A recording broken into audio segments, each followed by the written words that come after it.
সিরিয়ার নতুন প্রেসিডেন্ট আহমেদ আল সারাকে হত্যার পরিকল্পনা করেছিল যুক্তরাষ্ট্র। কূটনৈতিক সৌজন্যের আড়ালে লুকিয়ে থাকা চাঞ্চল্যকর এই তথ্য কাঁপিয়ে দিচ্ছে বিশ্ব রাজনীতি। আর এই তথ্য প্রকাশ করলেন যুক্তরাষ্ট্রেরই একজন প্রভাবশালী সিনেটর। এমন বিস্ফোরক অভিযোগ তুলেছেন ডেমোক্র্যাট সিনেটর জিন শাহিন। তার ভাষ্যমতে সিরিয়ার প্রেসিডেন্টের সঙ্গে বৈঠকের আগেও মার্কিন প্রশাসনের একটি অংশ তাকে হত্যা করতে চেয়েছিল।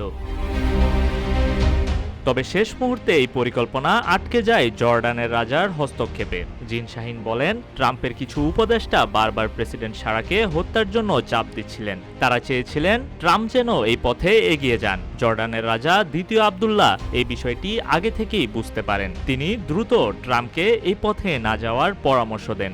জিন শাহিন জানান, তিনি জর্ডানের রাজার কাছ থেকেই এই তথ্য পেয়েছেন। RICL TMX, যুগের পর যুগ স্থাপনা থাকে মজবুত।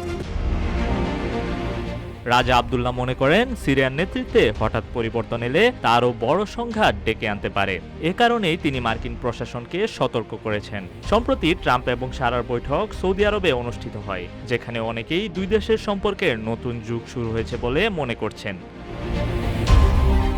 এই বৈঠকের আগেই সিরিয়ার উপর থেকে মার্কিন নিষেধাজ্ঞা প্রত্যাহারের ঘোষণা আসে। সারাকে একসময় আল কায়দার সাবেক নেতা মনে করা হতো, এমনকি তার মাথার দাম ছিল $10 মিলিয়ন।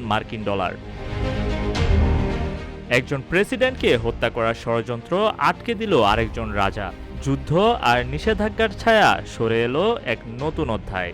বাশার আল আসাদের পতনের পর সিরিয়ার সাধারণ মানুষ আবারও শান্তির স্বপ্ন দেখতে শুরু করেছে।